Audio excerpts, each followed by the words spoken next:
Como decía esta canción que bailaron las chicas, es una oportunidad para hacer memoria, ¿sí?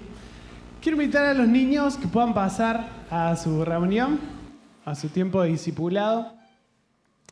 Y también para los papás que tengan bebés entre 0 y 3 años, sepan que está disponible el cunero. Es aquí atrás en el aula 6, así que si lo necesitan, ahí pueden ver la prédica también y estar más tranquilos. Bueno, a la prédica de hoy le puse por título Saliendo de Egipto. Saliendo de Egipto. ¿Me acompañan a orar, por favor? Puede cerrar sus ojos ahí donde está. Señor, gracias por este tiempo. Gracias por tener esta hermosa oportunidad de congregarnos, de estar juntos, de escuchar tu palabra, de hacer memoria, de recordar verdades y de dejar que seas vos, Espíritu Santo, ministrando nuestro corazón. Queremos tener hoy un corazón predispuesto, un corazón abierto, un corazón rendido. Señor, te pedimos que sea tu palabra hablándonos bien profundo. Y te pido también que sea tu luz trayendo revelación a nuestra mente y llevándonos a entender verdades mucho más profundas, Señor. Te doy gracias en el nombre de Jesús. Amén. Amén. Bueno, ¿qué es realmente la Pascua? ¿Tiene algo que ver con los huevitos de Pascua? ¿No? Si usted es padre, madre, abuelo, abuela, tío, tía, y mañana tiene la oportunidad de sentar a sus hijos, hijas, sobrinos, lo que sea que ande por ahí por su casa, y explicarle el verdadero sentido de la Pascua, le animo a que lo haga, ¿sí? Porque a veces damos por sentado de que saben y a lo mejor no saben, ¿sí? Originalmente, en el Antiguo Pacto, la Pascua tenía un significado y en el Nuevo Pacto la Pascua tiene otro significado. En realidad, el significado se completó, ¿sí? En el Antiguo Pacto, la Pascua se celebraba para recordar el día en el que Dios liberó al pueblo de Israel de la esclavitud de Egipto, ¿sí? Todo lo que sucedió esa noche es lo que se celebraba. Así que me gustaría que vayamos repasando la historia y a medida que leamos la historia y veamos, porque esta es una historia llena de simbolismo. Dios, cuando les pidió que festejen la Pascua, dio un montón de pasos y de cosas que tenían que hacer los israelitas, que me imagino que ellos cuando lo hicieron en el momento habrán dicho, ¿pero por qué tenemos que hacer esto? Y no sé, pero Dios dijo que lo hagamos. Y capaz alguno podría haber respondido, no, pasa que de acá unos años, en el 2025, en la Iglesia del Renuevo, se va a hablar de la Pascua y estas cosas que nosotros hacemos hoy les van a ayudar a ellos a entender verdades espirituales. Ah, bueno, dejó lo otro y siguieron. Imagínense qué difícil hacer algo que no entendés nada por qué y para qué lo estás haciendo, pero en realidad eso tenía el objetivo de que hoy nosotros veamos esa historia y entendamos cosas, ¿sí? Vamos a Éxodo capítulo 1, versículo 11.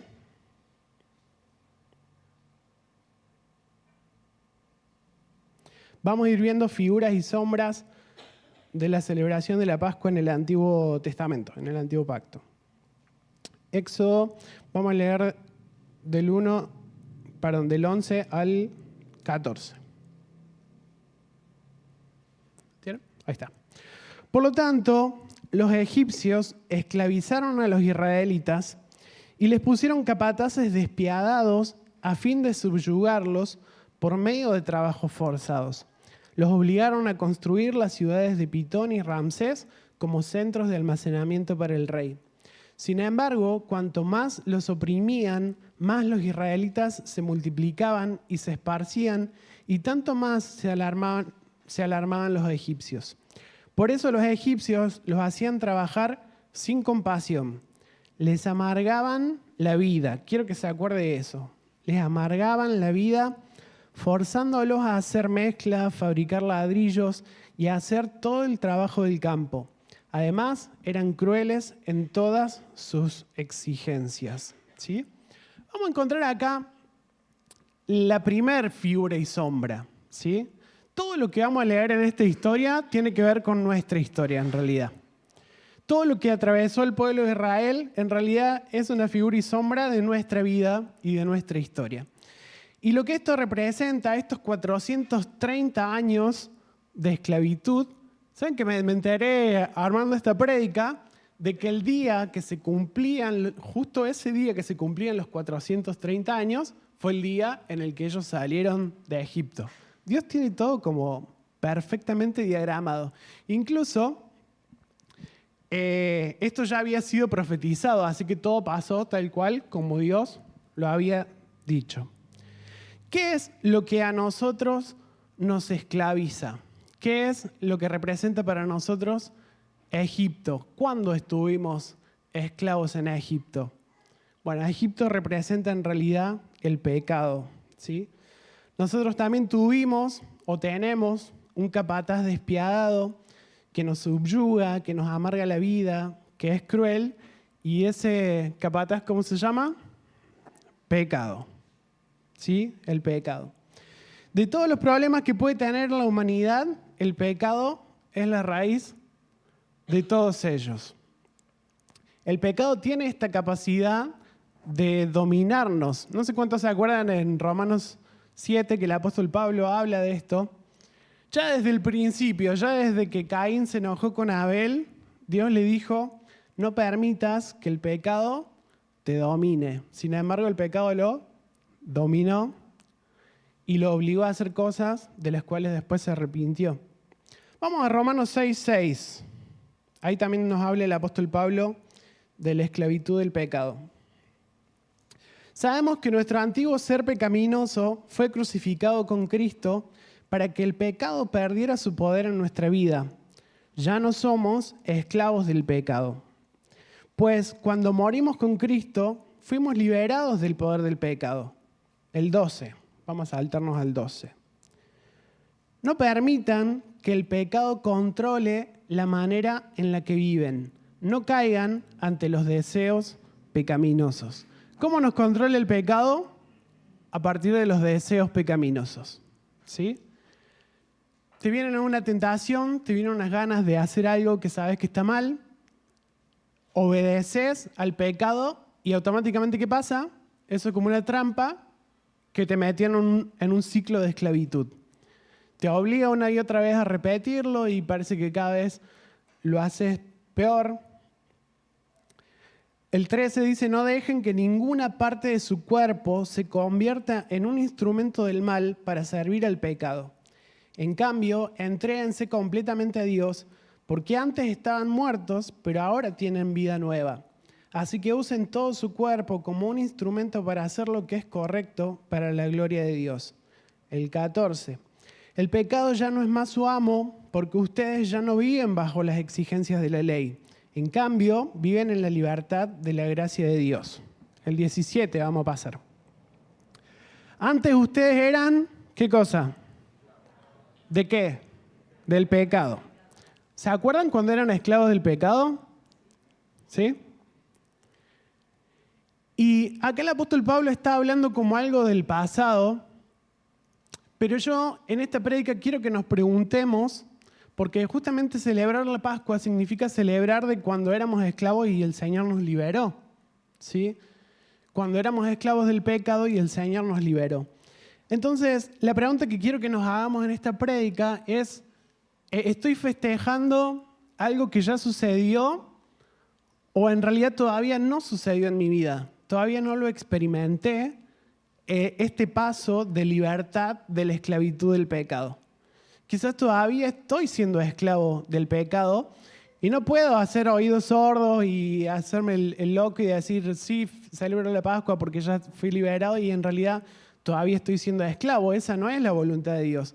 Dios quiere que realmente experimentemos esta libertad que Él vino a ofrecernos, ¿sí? Por eso dice, antes ustedes eran esclavos del pecado, pero gracias a Dios ahora obedecen de todo corazón la enseñanza que les hemos dado. Ahora son libres de la esclavitud del pecado y se han hecho esclavos de la vida recta. Uso la ilustración de la esclavitud para ayudarlos a entender todo esto, porque la naturaleza humana de ustedes es débil. En el pasado se dejaron esclavizar por la impureza y el desenfreno, lo cual los hundió aún más en el pecado. Ahora deben entregarse como esclavos a la vida recta para llegar a ser santos. ¿Sí? Una época, dice aquel apóstol Pablo, en la que el pecado nos esclavizaba por medio de nuestros propios deseos, estimulaba nuestra carne, nos daba ganas de hacer cosas que no estaban bien, nosotros lo obedecíamos, eso nos llevaba a una espiral de estar cada vez peor, hasta que el pecado nos mató. En muchas partes de la Biblia dice, ustedes estaban muertos en sus delitos y pecados. Hacían cosas de las cuales hoy son su vergüenza.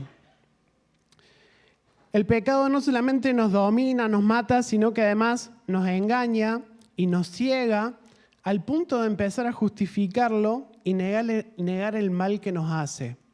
Cuando veíamos el libro de Hebreos los miércoles, no me acuerdo en qué capítulo, en el mismo capítulo que habla de que no permitir que se cree una raíz de amargura en mi corazón, entre esos versículos dice que no dejen que el pecado los engañe. Cuando entramos en esta esclavitud con el pecado, tenemos algo que se llama síndrome de Estocolmo. ¿Saben qué es? Es cuando el secuestrado se enamora de su captor y no puede ver lo mal que le está haciendo su secuestrador. Y el pecado tiene esta capacidad también de engañarnos y de que empezamos a justificarlo. Bueno, pero no está tan mal. Bueno, pero si todo el mundo lo hace. Bueno, y de alguna y otra forma en nuestro corazón nos engaña y lo justificamos. Pero la realidad es que el pecado nos hunde y hace nuestra vida miserable, ¿sí? Y a Egipto representa para nosotros el lugar donde éramos esclavizados por el pecado.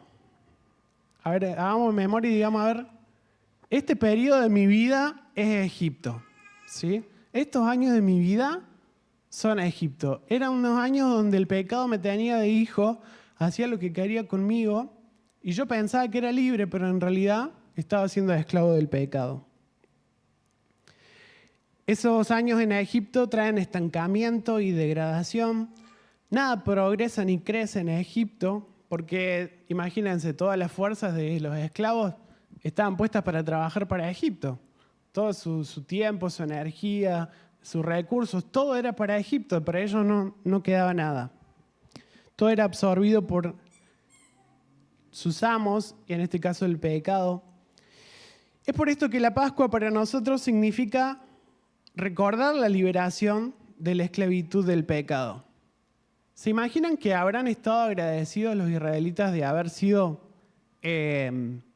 liberados de la crueldad de los egipcios? ¿Te imaginas preguntarle a un israelita cómo fueron esos años de esclavitud? Y seguramente se le llenarán los ojos de lágrimas y se emocionará al contar lo que significó para ellos dejar de ser oprimidos, ¿sí? Creo que de la misma forma, si nos preguntan a nosotros, ¿qué significó que Cristo te libere de la esclavitud del pecado? Tendríamos una historia para contar, ¿no? Un testimonio de decir, wow, estaba realmente muerto y el Señor me hizo libre. Ese es el significado de la Pascua.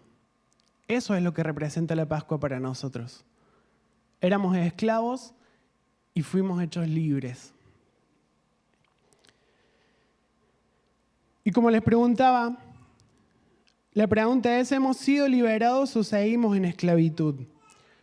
Si nos damos cuenta de que en algún área de nuestra vida seguimos en esclavitud, la Pascua es para nosotros una oportunidad para recordar de que podemos ser libres del pecado, de que la cruz nos hizo libres del pecado, que la sangre del Cordero nos da la posibilidad de ser libres del pecado, ¿sí?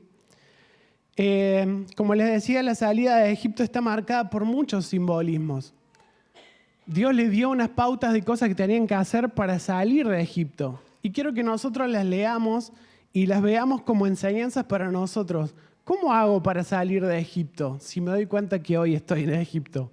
¿Cómo hago para salir? Bueno, veamos lo que Dios instituyó en la Pascua. Vamos a leer Éxodo 12, del 1 al... Son muchos versículos, al 17. Vamos a hacer este ejercicio. Si usted tiene para anotar en algún lado, quiero que cada elemento que vaya apareciendo en esta historia lo anote. Y después vamos a hacer un listado. Vamos a ir viendo uno por uno esos elementos que aparecen. ¿Sí? Éxodo 12:1. Mientras los israelitas todavía estaban en la tierra de Egipto, el Señor dio las siguientes instrucciones a Moisés y a Aarón. A partir de ahora este mes será el primer mes del año para ustedes. Anuncien a toda la comunidad de Israel que el 10º día de este mes, cada familia deberá seleccionar un cordero o un cabrito para hacer un sacrificio, un animal por cada casa. Si una familia es demasiado pequeña para comer el animal entero, lo compartirá con una familia vecina. Dividan el animal según el tamaño de cada familia y la cantidad que cada uno pueda comer. El animal seleccionado deberá ser un macho de oveja o de cabra de 1 año y que no tenga ningún defecto. Cuiden bien al animal seleccionado hasta la tarde del día 14 de este primer mes. Entonces, toda la asamblea de la comunidad de Israel matará su cordero o cabrito al anochecer. ¿Van anotando hasta acá los elementos que aparecieron? El 7. Después tomarán parte de la sangre y la untarán en ambos lados y en la parte superior del marco de la puerta de la casa donde comen el animal. Esa misma noche asarán la carne al fuego y la comerán acompañada de hojas verdes y amargas y pan sin levadura. Yo me imagino Moisés y Aarón diciéndole todo esto a la gente. ¿Cuál sería su comentario si está ahí escuchando? ¿Pero por qué? ¿Por qué a mí no me gustan las hierbas amargas? No importa, las tenés que comer igual. Yo tengo más ganas de milanesa hoy. No, tenés que comer cordero. El 11. Estas son las instrucciones para cuando coman esa comida. Estén totalmente vestidos, lleven puestas las sandalias y tengan su bastón en la mano. Coman deprisa porque es la Pascua del Señor. Esa noche pasaré por la tierra de Egipto y heriré de muerte a todo primer hijo Aarón y a la primer cría macho de los animales en la tierra de Egipto. Ejecutaré mi juicio contra todos los dioses de Egipto porque yo soy el Señor. Pero la sangre sobre los marcos de las puertas servirá de señal para indicar las casas donde ustedes estén. Cuando yo vea la sangre, pasaré de largo. Esa plaga de muerte no los tocará a ustedes cuando yo hiera la tierra de Egipto. Este será un día para recordar. Cada año, de generación en generación, deberán celebrarlo como un festival especial al Señor. Esta es una ley para siempre. Durante 7 días tendrán que preparar sin levadura todo el pan que coman. El primer día del festival quiten de sus casas todo rastro de levadura. Cualquiera que coma pan con levadura en esos 7 días del festival quedará excluido de la comunidad de Israel. El primer día del festival y también el 7º, todo el pueblo celebrará un día oficial de Asamblea Santa. Está prohibido hacer cualquier tipo de trabajo en esos días, excepto para la preparación de alimentos. Y el último, el 17, celebran el Festival de los Panes sin Levadura, porque les recordará que ese mismo día yo saqué a sus grandes multitudes de la tierra de Egipto. Ese festival será para ustedes una ley perpetua. Celebran este día de generación en generación. Hasta ahí nomás. Unos versículos más adelante también dice, cuando sus hijos les pregunten por qué hacemos esto, ustedes les explicarán que ese fue el día en que el Señor los sacó de la tierra de Egipto. Creo que eso también es otra cosa para replicar nosotros. Por eso le digo, mañana, cuando sus hijos le pregunten por qué celebramos Pascua, es una oportunidad y es responsabilidad justamente de los padres pasar de generación en generación la enseñanza de qué significa. ¿Qué elementos aparecen? ¿Cuál es el primer elemento que usted encuentra? Un cordero. Muy bien. Si podemos pasar la presentación, porfa. Este cordero tenía que tener algunas características. Por ejemplo, macho. ¿Qué más? de un año y sin mancha, ¿sí? Esas 3 características. Bueno, de esta creo que es la más fácil. ¿Qué representa el Cordero en esta historia? A Jesús, ¿sí? El Cordero que era sacrificado representa a Jesús. En Juan 1:29, cuando Juan el Bautista lo vio a Jesús, ¿se acuerdan qué dijo? He aquí el Cordero de Dios que quita el pecado del mundo. Este Cordero que Dios le pidió a Moisés y a Aarón que escogieran y que sacrificaran, el Cordero sin mancha de un año. ¿Qué significa que tenga un año? Joven. No hay cosa más tierna que un cordero de un año. La profecía de Isaías decía que el siervo del Señor era como un vástago recién nacido, como un retoño, ¿sí? Jesús fue el cordero sin mancha, llevado al matadero, sacrificado por nosotros. El Cordero de Dios que dio su vida para que su sangre haga al Padre pasar por alto nuestros pecados. Y la exactitud fue tal que, fíjense que cuando se dan las instrucciones, ¿a qué hora tenían que matar al Cordero? Al anochecer. Bueno, acá la NTV medio que le pifió un poco. Porque si vamos a las otras versiones, dicen a la hora tercera, y esto es a las 3 de la tarde, ¿sí? Adivinen a qué hora ocurrió la crucifixión de Jesús. A las 3 de la tarde. Voy a decir, ¿cómo puede ser con tanta exactitud el cumplimiento de cada una de las simbologías? Exactamente a esa hora, ¿sí? Número 2, el siguiente elemento que aparece, ¿cuál es? La sangre.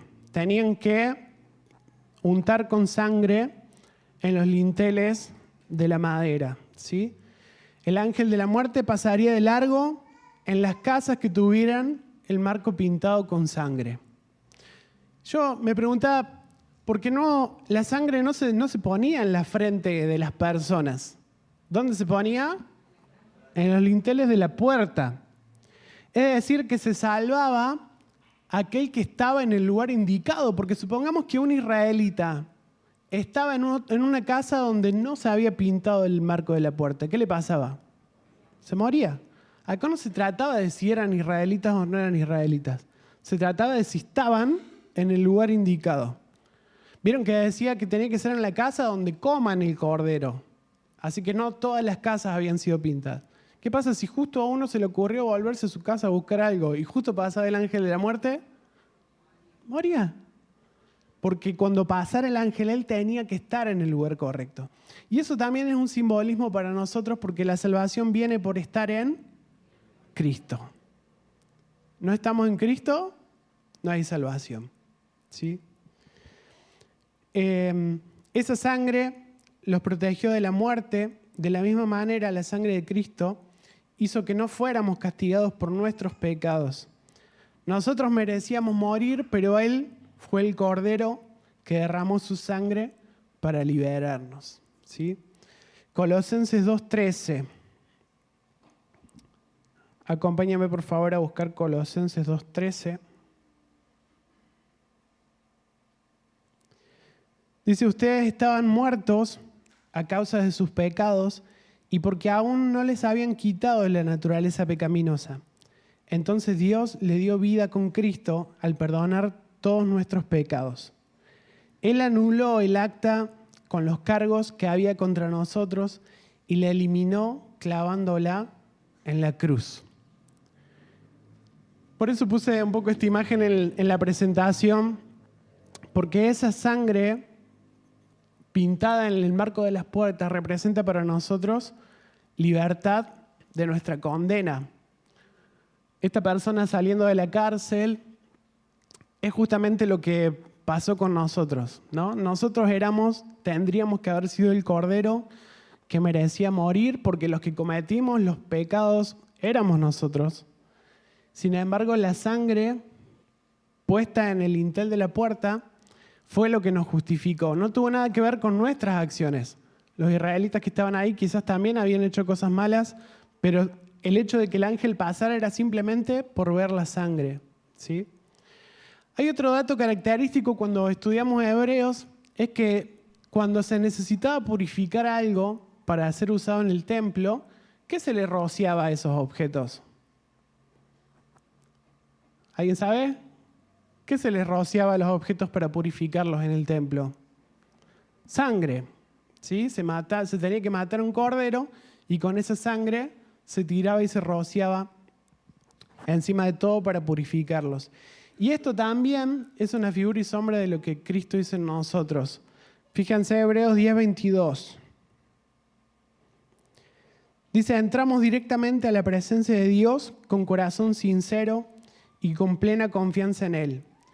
Pues nuestra conciencia culpable ha sido rociada con la sangre de Cristo a fin de purificarnos, y nuestro cuerpo ha sido lavado con agua pura. ¿Sí? Este ejemplo que vemos en el Antiguo Pacto de la sangre rociada en el dintel de las puertas representa en realidad la sangre de Cristo rociando nuestras conciencias, limpiando, purificando nuestras conciencias, ¿sí? Justificándonos, haciéndonos justos, agarrando el acta que nos era contraria, el acta que describe todos los pecados que cometimos cuando estábamos en Egipto, porque esos pecados no podían ser pasados por alto, pero el sacrificio de Jesús hizo que sean pasados por alto. Así que si hay culpa en nuestras conciencias por cosas que sucedieron mientras vivíamos en este Egipto espiritual, necesitamos dejar que la sangre de Cristo purifique nuestras conciencias. Y si el diablo viene en algún momento a decirte, ¿vos te acordás lo que hiciste? ¿Vos te acordás lo que hacías? ¿Vos te acordás de estos pecados que cometiste? ¿Qué necesitamos hacer en ese momento? Recordar la verdad de que tengo pintado acá en la frente la sangre de Cristo. Y que no se trata de mi mérito, se trata de lo que Él hizo. Vamos al tercer elemento. ¿Qué tenían que hacer con el cordero? Aparte de sacar la sangre, comerlo. Asarlo y comerlo. Y acá tiene varias características. Porque, por ejemplo, se debía comerse entero. No podía quedar nada. Tenían que comerse las tripas, la cabeza, todo. No podía quedar nada. Además, tenía que estar cocinado como asado. No hervido ni crudo. Tenían que estar ellos vestidos, parados y listos para salir. Y además tenían que comer hojas verdes amargas. ¿Qué significa todo esto? ¿Qué significa todo esto? Bueno, tuve la tentación de entrar a internet a buscar, pero no, dije, Espíritu Santo, revélame qué significa. Y de pronto todo empezó a tomar sentido. ¿Por qué tenían que comer el cordero? Bueno, cuando uno come, hace que eso que está ahí, esos alimentos, empiezan a formar parte tuyo, ¿sí? Porque los nutrientes que tienen esos alimentos, vos al comerlo, se vuelven parte de tu cuerpo, ¿sí? Jesús dijo, el que come mi carne y bebe mi sangre, permanece en mí y yo en él. Cuando dijo estas cosas, los discípulos no entendían nada. Cuando yo lo leí, tampoco entendía nada. Bueno, pero ¿qué significa comer de la carne y beber de la sangre? Y en ese mismo capítulo, Jesús les dice que Él es el pan de vida y el que coma de Él vivirá para siempre y no morirá, ¿sí? Entonces, si usted lee con atención ahí Juan 5, donde Jesús habla de comer de su carne, nos vamos a dar cuenta de que Jesús está hablando de que comer su carne es en realidad escuchar su palabra, ¿sí? Si yo escucho su palabra, soy fortalecido y soy nutrido, al igual que cuando como un alimento, ¿sí? Cuando escucho la palabra y eso empieza a formar parte de mi espíritu, entonces mi espíritu es fortalecido. Jesús dice ahí también, no solo de pan vivirá el hombre, sino también de toda palabra que salga de los labios de Dios. ¿Sí? ¿Qué es lo que alimenta nuestro espíritu? La palabra. ¿Qué necesitamos comer para ser nutridos? La palabra. ¿Sí? Cuando comemos, como les decía, esos alimentos se vuelven parte nuestra, esos nutrientes nos fortalecen. De la misma manera que la fe viene por el oír. ¿Y el oír qué? La palabra de Dios. ¿Sí? Es por medio de la palabra que salimos del Egipto espiritual. ¿Qué significa que tenía que comerse entero? Fíjense qué interesante, porque cuando escuchamos la palabra del Evangelio, no podemos escoger, bueno, me gusta esto, pero no me gusta esto. Me encanta que me hablen de prosperidad, me encanta que me hablen de bendición, me encanta que me hablen de que todo me va a ir bien, pero la parte de dejar el pecado no me gusta tanto. Entonces este simbolismo de que no puede quedar nada, si no se lo pueden comer entero, llamen a los vecinos porque se tiene que comer todo, representa para nosotros de que lo que escuchamos de la palabra del Evangelio lo tenemos que comer todo, ¿sí? No puedo elegir lo que me gusta. Si yo estaría ahí, digo, yo ni loco como los sesos, ni loco como las achuras porque no me gusta nada de eso. Pero bueno, en esa época no se podía. Además, tenía que estar asado, no crudo ni hervido. ¿Por qué? Esto sí le pregunté a ChatGPT. Digo, ¿qué diferencia hay entre cocinar algo asado y hervido? Y ChatGPT me dijo que cuando lo hervís pierde nutrientes. En cambio, asado, los nutrientes se conservan todos, ¿sí? Dije, qué interesante, porque a veces para hacer la palabra más digerible, para agradar más a la gente, los que predicamos, a veces podemos hervir la carne en el sentido de sacarle nutrientes que cuando se las damos de comer a las personas no las nutren igual que si lo hubiésemos asado, ¿sí? A veces para agradar, para que le guste más a la gente la prédica, tenemos esta tentación de hervir y no de cocinar al fuego, ¿sí? Y por último, tenían que comer de pie, vestidos, parados, listos para salir. ¿Por qué? ¿Qué representa esto? Debían comer rápido, preparados para la acción. Y esto me habla de escuchar con la intención de ser rápidos en obedecer. Fíjense qué diferencia hay entre escuchar una prédica como para mi placer, porque hay gente que le encanta escuchar prédicas, pero no tiene la intención de obedecer lo que esa prédica dice.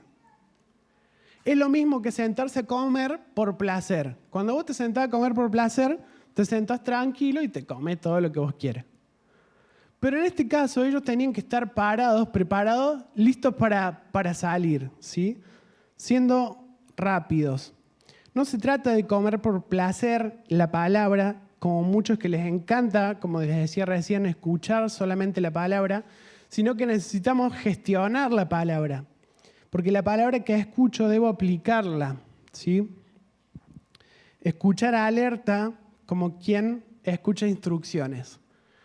Fíjense que si yo ahora le estuviera diciendo algo que ustedes cuando salgan de acá lo tienen que hacer, la escucha sería diferente. Como si yo le dijera, bueno, todos al salir de acá tienen que... ¿qué puede ser? No, tienen que cocinar un plato que ustedes no tienen ni idea cómo se cocina. Y es obligatorio que todos lo tienen que hacer. Y yo ahora me pondría a darles la receta de cómo se prepara ese plato, su escucha sería diferente. Porque, lo tengo que hacer, cuando salga de acá lo tengo que hacer. Entonces tengo que prestar bien atención, tengo que anotar bien los ingredientes que dice, cómo se hace, porque después lo tengo que hacer. Así, esto representaba el comer parados en la Pascua. Comer, pero sabiendo que apenas termino de comer, tengo que ir a la acción. Tengo que salir a hacer algo con lo que escucho. Fíjense como iglesia de Cristo, cómo nos ha afectado el hecho de escuchar sentados. El hecho de escuchar con toda la tranquilidad del mundo, de que bueno, después si tengo ganas lo hago, si no tengo ganas no lo hago. Esa no es la intención de comer la palabra, ¿sí? ¿Vamos bien hasta acá? Si tienen una duda, después le preguntan a sus discipuladores. 4. Las hierbas amargas. ¿Qué significa las hierbas amargas? Debían consumirse en la celebración de la Pascua para recordar la amargura que el pueblo hebreo experimentó durante su cautiverio en Egipto. Cuando comían las hierbas amargas, se acordaban lo amarga que había sido su vida mientras estaban en Egipto. Se acordaban de los latigazos de los que los esclavizaban, se acordaban cómo tenían la mano de tanto hacer mezcla y ladrillos, se acordaban de cómo les dolía la espalda cuando se iban a dormir y no tenían ibuprofeno como nosotros. La intención de Dios era que cuando comieran esas hierbas amargas, se acordaran de lo amarga que había sido su vida cuando estaban en Egipto. ¿Qué significa para nosotros? Que nos acordemos de lo amarga que había sido nuestra vida cuando éramos esclavos del pecado. ¿Se acuerdan que les dije que el pecado nos engaña? A veces nuestra mente nos juega una mala pasada y nos hace acordar las cosas buenas y no las cosas malas. ¿Alguna vez le pasó que usted tenía una idea de algo que le parecía que era buenísimo y cuando lo volvió a experimentar se acordó que no estaba tan bueno en realidad? Su cerebro le había jugado una mala pasada. Bueno, a los israelitas le pasó. Estaban en el desierto y se acordaban, oh, qué lindo la comida de Egipto, las cebollitas de Egipto. Qué bueno que estaba. Claro, se acordaban de eso, pero no se acordaban que tenían la espalda lastimada de los latigazos que le pegaban. Y a veces nosotros en nuestra esclavitud del pecado, el pecado nos engaña al punto de creer de que estábamos mejor cuando vivíamos en el mundo, cuando vivíamos en Egipto, cuando la realidad es que no era así. Si nos ponemos a hacer bien memoria, la pasamos muy mal, porque el pecado nos destruyó, nos hizo mal, nos mató. Como les decía, a veces en muchas ocasiones extrañamos esas cosas porque en realidad no nos acordamos bien. Así que la Pascua es una oportunidad para recordar la amargura de esos días y eso también nos hace ser agradecidos. Acordarnos de dónde nos sacó Dios. Decimos gracias, Señor, porque ya no estoy ahí. Gracias porque ya no estoy ahí. Número 5. Los panes sin levadura. La que sigue. ¿Qué representan los panes sin levadura?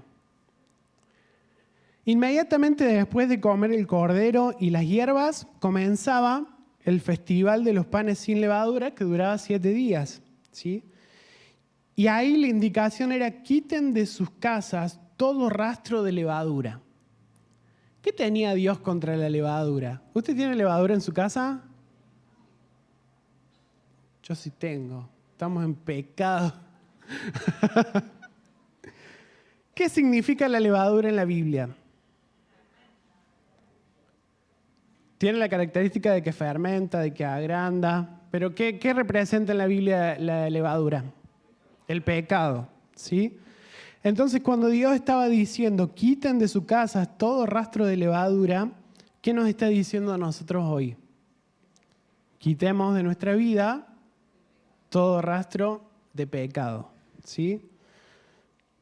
El apóstol Pablo, esto también lo estudiamos en 1 Corintios 5:6. ¿Se acuerdan este problema que había de que había un hombre que estaba teniendo relaciones sexuales con la madrastra? ¿Qué le dice Pablo? Desháganse de la vieja levadura, quitando ese perverso entre ustedes. Entonces serán como una nueva masa preparada sin levadura, que es lo que realmente son. Cristo, nuestro Cordero Pascual, ha sido sacrificado por nosotros. Cuando les daba esta referencia a la gente de esa época, los israelitas entendían esto porque todas las Pascuas tenían que preparar pan sin levadura, ¿sí? Y acá nos deja claro el apóstol Pablo que la levadura era el pecado en realidad. Y podemos decir, pero si ya habían limpiado la sangre ya estaba en los linteles.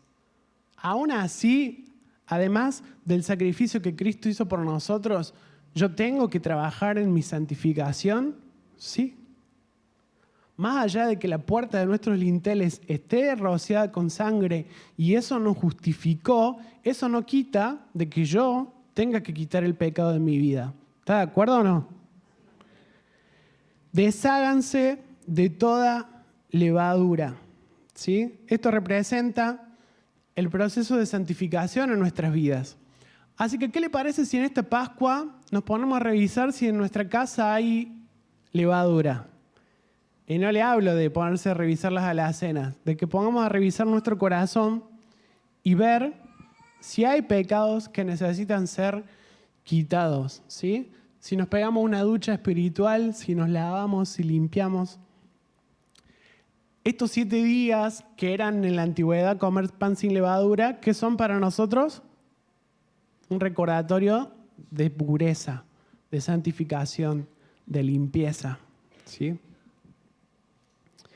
Bueno, y por último, una vez que pasaba todo esto, se acordarán la historia, el primogénito del faraón murió, todo Egipto un llanto porque no había casa donde no se hubiera muerto alguien, un dolor, una tristeza. Así que el faraón toma la decisión de dejar que se vayan. Váyanse, ya no los quiero ver más. Vayan, adoren, hagan lo que quieran, no los quiero ver más. Pero antes de irse, bendíganme. Así que sale toda esta multitud de Egipto. Bueno, después se arrepiente el faraón, va, el mar rojo se abre. Cuando pasa todo el pueblo de Israel en seco, entra el faraón con sus carros y ahí el agua vuelve a caer y se mueren ahí ahogados. Pero ahí comienza un tiempo, porque no es que salió el pueblo de Israel y al otro día, listo, ya entró a la tierra prometida. No, ¿cierto? Ahí inició un proceso. Un proceso en el que creo que Egipto fue saliendo del corazón de los israelitas, ¿sí? Y solamente pudieron entrar y sobrevivieron a aquellos que tuvieron fe. Creo que esto representa para nosotros justamente este proceso en el que vamos madurando en la fe. Ahí está, el número 6 es el desierto. Este proceso en el que vamos cambiando nuestra forma de pensar, vamos cambiando nuestro corazón, porque tuvimos muchos años viviendo en Egipto. Ahora tenemos una nueva vida. Ahora tenemos una nueva mente. Ahora sabemos lo que es haber vivido como esclavos, pero no sabemos lo que es ser libres. Entonces este proceso del desierto es justamente este proceso de renovación de la mente, de renovación del corazón, de crecimiento y de madurez espiritual, hasta que llegamos a la medida de la estatura de Cristo, que también representa para nosotros, o sea, era representado en esa época por la tierra prometida. ¿Cuál es nuestra tierra prometida? Cristo, ¿sí? ¿Hacia dónde estamos yendo? Hacia la tierra prometida. ¿Cómo nos damos cuenta que llegamos a la tierra prometida?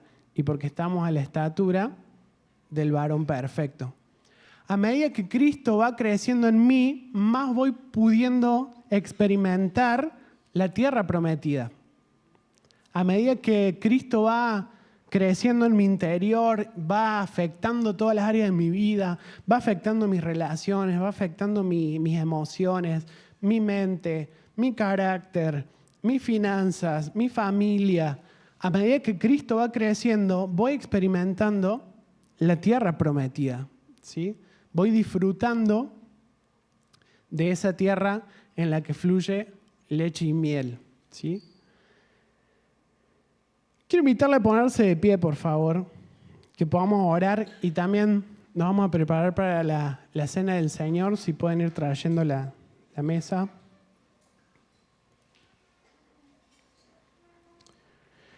quiero dejarte con esta pregunta. Hoy podemos celebrar que el Señor nos sacó de Egipto si pensamos en nuestra historia. Tenemos una historia de liberación de Egipto. Por ahí hay cosas que todavía en el desierto necesitamos seguir trabajando, pero el pecado ya no es más nuestro amo. El pecado ya no es más nuestro Señor. Porque si no es así, como les decía, hoy es nuestra oportunidad para tener nuestra propia Pascua, para experimentar nosotros mismos lo que es ser liberados, ser sacados de una tierra donde éramos esclavos. ¿Sí? Quiero invitarte a cerrar los ojos. Señor, gracias primero que nada, gracias. Gracias por haberte puesto en nuestro lugar. Gracias por haber aceptado la condena que era para nosotros, por haber roto ese decreto que nos era contrario. Gracias, Señor, por habernos justificado, por habernos limpiado. Gracias, Señor. Señor, te pido por aquellos que todavía se sienten esclavos del pecado, que todavía se sienten esclavizados, oprimidos en Egipto. Señor, que este sea un tiempo donde tu Pascua sea revelada en nuestras mentes, en nuestros corazones, Señor, y podamos entender que el sacrificio de tu cruz fue para que seamos verdaderamente libres, Señor, para que el pecado no sea más nuestro amo. Señor, enséñanos a ser obedientes de aquello que luego nos va a esclavizar, porque queremos ser esclavos de la vida recta, de la vida verdadera que vos tenés para ofrecernos, Señor. Padre, que este sea un tiempo como en ese festival de los panes sin levadura, donde podamos ser purificados, limpiados, Señor, y donde podamos deshacernos de toda levadura en nuestra vida. Te doy gracias, Padre, en el nombre de Jesús. Amén. Amén. Invito a que tome asiento un minutito más. El pastor va a estar compartiendo acerca de la cena del Señor.